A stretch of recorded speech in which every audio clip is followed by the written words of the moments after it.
not the way you wanted to head into the Olympic break, that's for sure. I mean, glass half full individual, it was a 1-goal loss, and you've kept them in 1-goal losses. If you're a glass half empty individual, another game that you blow the opportunity to pick up at least a point. And of their 9 games that they played going into the Olympic break, they picked up points in only 3 of them. Picked up points in 3 of those games. No, I'm sorry, 2 of those games, because this one would have been the 3rd if they would have won this. In the 9 games, they had the overtime loss to the Kings, or the shootout loss to the Kings, the win against the Panthers, and then that's it. It honestly, it just plays into the inconsistencies of what we've talked about with this team. And much like that Nashville Predators game, you lacked the ability to hold on to it.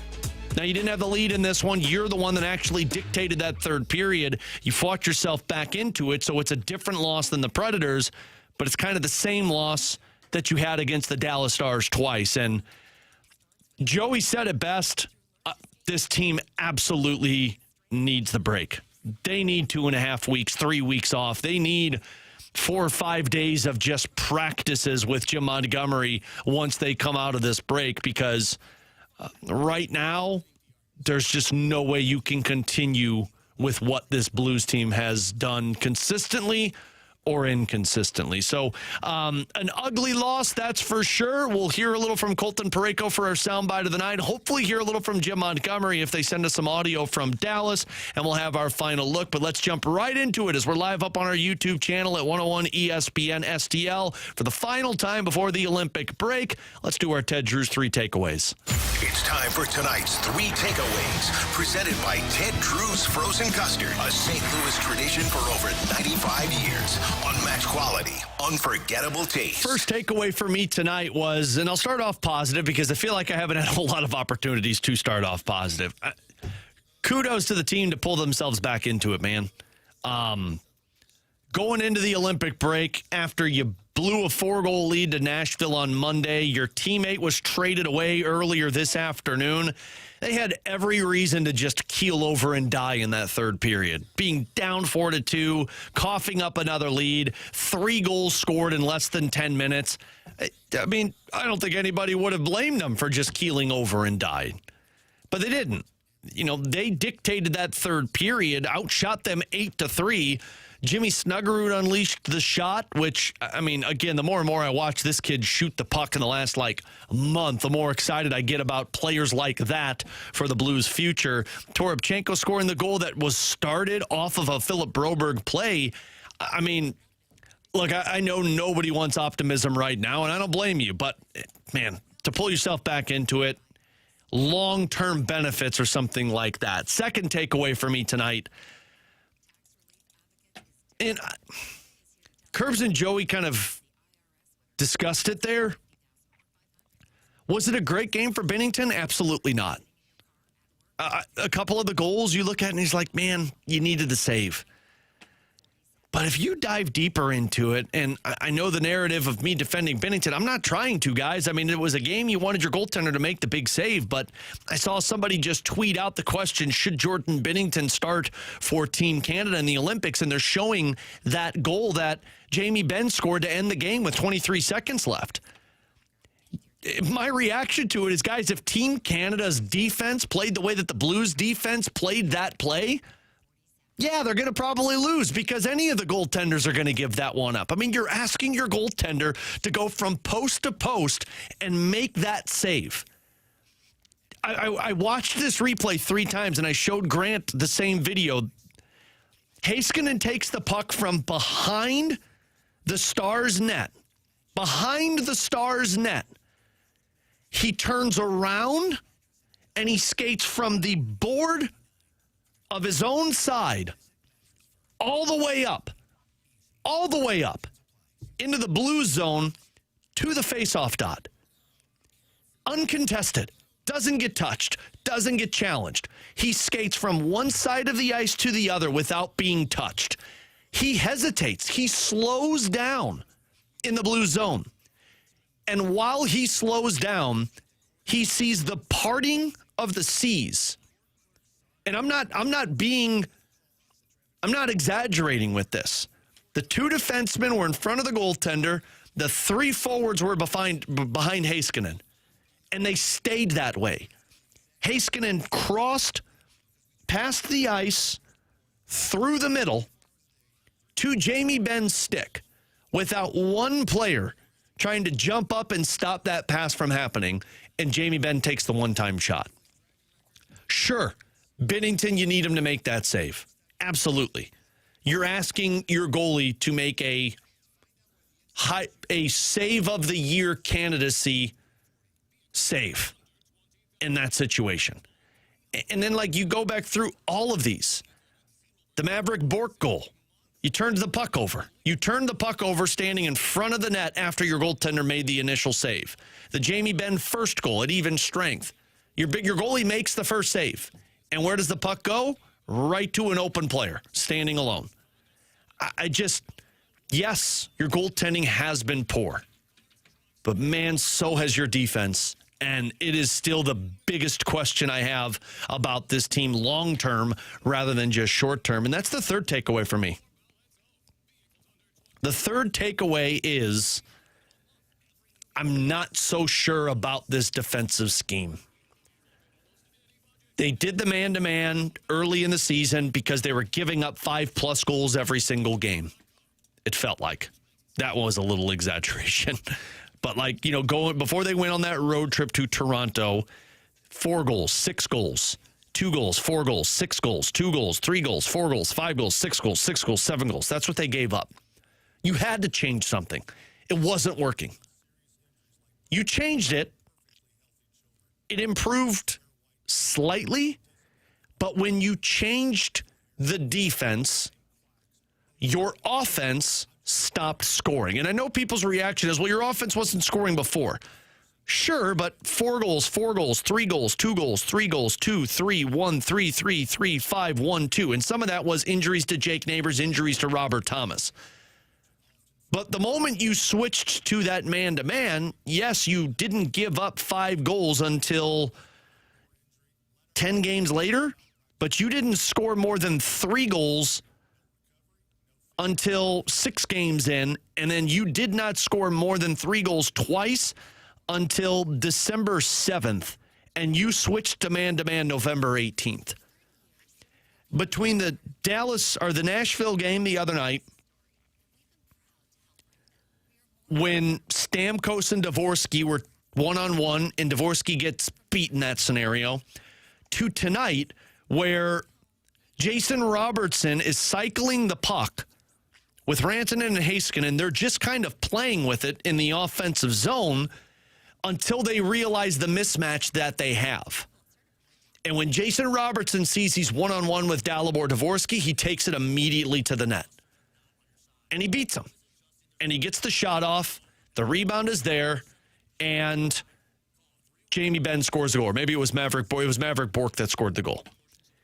I don't like this man-to-man defense. And I know most teams do a hybrid man-to-man defense. That's fine. But you've got inexperienced players who are getting beat in front of the net, while on the defensive side, you're using these big-body defensemen to play away from the net, and you're leaving guys all by themselves because the forwards aren't defending the area. So if there's one thing I'd like to see change when they return to play in February, I'd like to see them go back to the zone defense. Your goaltending has still struggled. Your offense has gotten better, but your defense is a massive liability. And again, I can understand people saying it's not the defense's fault, Alex, it's Binnington's fault, and you need to stop blaming the defense and start talking about the goaltender. I'll admit it. You wanted your goalie to make some saves there, and he didn't make some saves. Binnington's had those games. But as much as I can say that, I also will present you 5 different pieces of evidence of your goaltender being left out to dry after he made the first save or the second save, and guys are just standing all alone in prime shooting areas. Can't win that way, man. Can't win hockey games that way. When you rely on your goaltender to make highlight reel saves every single time that they get a scoring opportunity, you're going to get beat 10 times out of 10. And that's what's happening right now. Kind of I super negative in that one. I started positive. The other one, I still like what Pavel Buchnevich provides offensively as a center. I know that he turned that puck over that led to Heiskanen's goal, and the offense is real for Pavel Buchnevich in this center position. So I'm kind of hoping that confidence carries over and maybe he could be an option for the Blues down the road. So those are my takeaways. As always, we want yours. 314-399-9646. You can also tweet them to me at Ferrario101 ESPN. Let's hear from Colton Parayko for our soundbite of the night. The soundbite of the night is presented by Rocket Convenience Stores. Fuel your car and your daily cravings at Rocket Convenience Stores. I mean, obviously frustrating, but just learn from that as best possible. I mean, just it's frustrating, obviously, to lose games, and you got to learn from that and make sure that we moving forward, we take care of those games, obviously, and. Parayko on the Blues after they lost to Nashville, but honestly, the words that he just said could apply to this one tonight. We'll take a break, come back here from Jim Montgomery, and then we'll have our final look before we close it down for the Olympic break right here in your home for the Blues 101 ESPN.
Final time tonight here on our fourth period. Extended post-game coverage on your home for the Blues 101 ESPN. Alex Ferrario, Grant Francis with you for the final time before we head into the Olympic break. I just watched that replay again of that Jamie Benn goal, the game winner. I don't know how a player who has scored 400 goals in the National Hockey League can get that wide open. And, go back and watch it and pause it when Heiskanen's making that pass. You've got two defensemen that are playing man-to-man. Parayko's got Heiskanen. Tucker's got the player driving through the middle of the ice. You've got three forwards that are back-checking. But it's the three forwards in the middle of the ice while Jamie Benn is parked all the way across. Now, maybe you're looking at it and saying, you know what, if that pass gets to him, then so be it. But nobody contests the pass from Heiskanen. Heiskanen just slows up, passes it through, right onto the stick of Ben, and it's just into the back of the net. I just don't. I saw the quote from Justin Falk that said, we're just not playing smart. It's just not smart hockey in a situation like that late in the game. And that's not Snuggerud and Dvorsky on the ice. That's Buchnevich and Kyrou and Neighbors and Parayko. Like, it's a play that should not happen. And I think it's a play that is more the reason why they need an Olympic break. Let's hear from Jim Montgomery. It's time to hear from the head coach, Jim Montgomery, presented by Fisher Window and Door Store, offering quality American-made Marvin windows and doors. Visit their showrooms in Brentwood or East Alton, Illinois. To lead a little more. No, you should get the response right away. I didn't think our first period, even though we were up 2-1, I thought Dallas was territorially dominant. The second period did not get much better. But in the third period, we came out and, that was a spirited effort. We pushed for the comeback, and then we made a real bad mistake at the end. I was going to ask, did you see what led to the third period goal, but just a mistake, you're saying? Breakdown. Yeah, I'm not going to get into details. I'm not going to talk about players and in the media, but there's certain ways we handle those situations, and we didn't execute it. Collectively as a group, where would you say the frustration level is? Oh, I think we're a really frustrated group. I mean, this is the third time that we lose in the last minute against Dallas in our last three games, and the last three games we played were, I believe, not playing smart enough hockey to be able to get points or wins. A real bright spot, I think, points in 6 straight now for Jimmy Snuggerud. Just fun to see his development and what he's bringing to the table right now. Yeah, I mean, it's really fun to watch him play. He's getting out there, and he's dangerous every shift. His skating is noticeable, his confidence carrying the puck, and obviously, everyone was talking about how many shots on net he's getting, but now he's getting them in a lot of, he's creating his own shots, and that's when you become a real dangerous player in this league. Just a long break for you. Can this time be used to regroup and come back and do what you need to do after break? Yeah, for sure. I think, I don't know if the break is needed, but it will do us good to be able to, get some time away, collect our thoughts, and figure out, what's the best way to attack and build our identity for the rest of the season. That's where I'm at as well. I do think it's a important it's an important break because of how bad these games have looked over this last stretch. And just one thing on Jimmy Snuggerud before we'll toss to the final look, because I want to go back to something that Jim was asked / Jim said. But Jimmy Snuggerud, 3 goals, 6 assists in his last 6 games. He's a +4. Tonight, he ended the game with a total of he actually only had 1 shot on goal tonight, 3 shot attempts.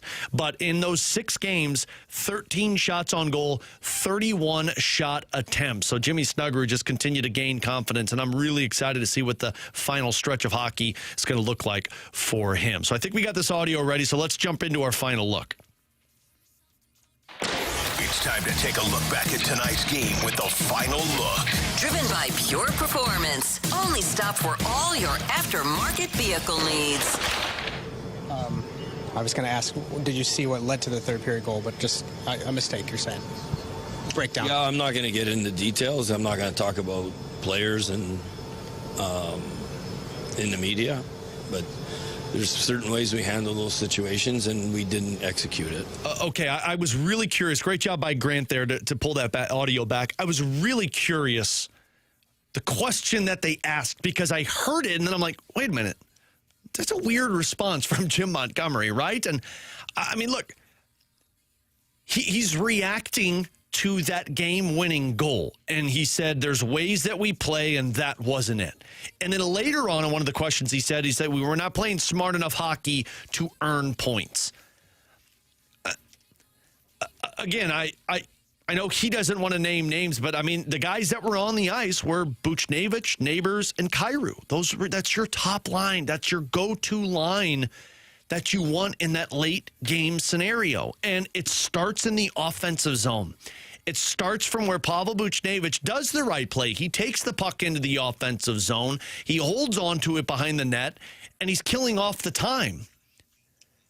But then the moment Heiskanen gets it back, he skates from one side of the ice to the other side of the ice, not touched, not contested, slows up, and is able to make the pass from one side of the ice to the other. That can't happen. That's not the same style of hockey that they were playing in the first 15, 16 minutes of the third period. Physical, heavy, forechecking, puck possession, shots on goal. But then you get into the just kill the clock so we can get to overtime. You're going to lose when you do that in the NHL.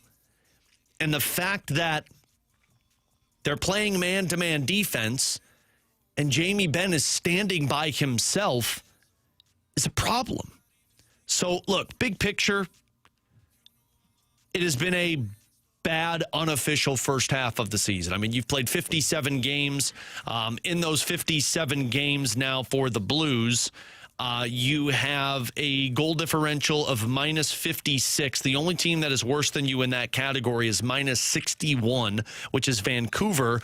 To put it into perspective, the two bottom teams in the Eastern Conference combined have a higher goal differential than you have. You're 10 games below 500 on the road, and you're at the bottom, the second worst team in the National Hockey League. So this has been a bad season for the Blues, without question. They've got things they've got to figure out. Most importantly, what Jim Montgomery said, how to play smart hockey when you're late in hockey games.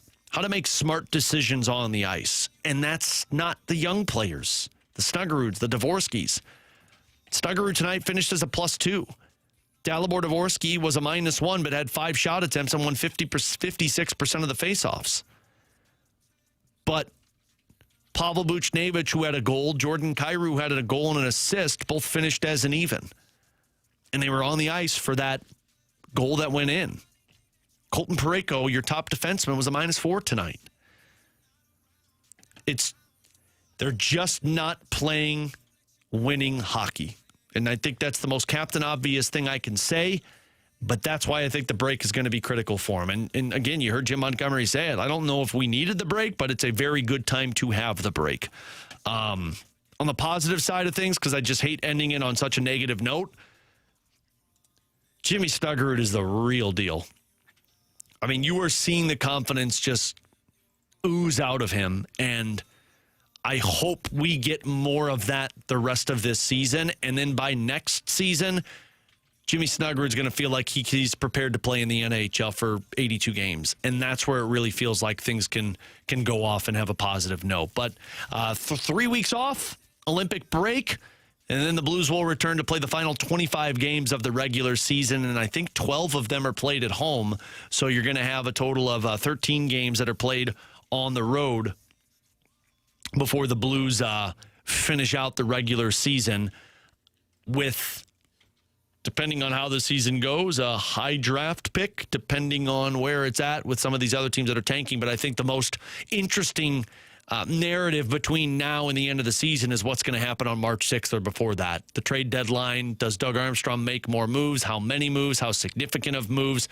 What's the team look like after March 6th once that dust settles? I think that'll be the biggest story that is taking over the news once they return to action on February 26th against the Seattle Kraken. But before that, we get the Olympics, and so we can walk away and wipe away some of the frustrations of this blue season and enjoy some awesome competitive hockey that's going to be taking place over in Milan. That action kicks off Friday or Saturday, I think. I know the ceremonies are Friday, so you'll probably see some Olympic hockey action either that weekend or the following week. So we have got, of course, we'll be with you on BK and Ferrario from 11 to 2, Monday through Friday. We'll be back with you on the 26th of February when the Blues take on the Seattle Kraken with a 7 o'clock puck drop and a 6 o'clock extended pregame. Once again, a huge shout out to our own Grant Francis, who has done a hell of a job doing this job for the last 4 years. I'm sad to see him go. I've loved having him as a teammate and a brother on these broadcasts all season long, but I'm super excited for him out in New York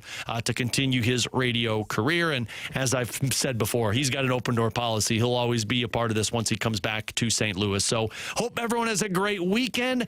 Not a weekend. What is it, a Wednesday right now? Thursday, really, because it's 12 a.m. Have a great rest of the week. Have a great weekend. Have a great Olympic break. We'll talk on Thursday, the 26th, when the Blues get back in action against the Seattle Kraken. But, of course, we've got BK and Ferrario from 11 to 2 for you tomorrow. All of it right here on your home for the Blues, 101 ESPN.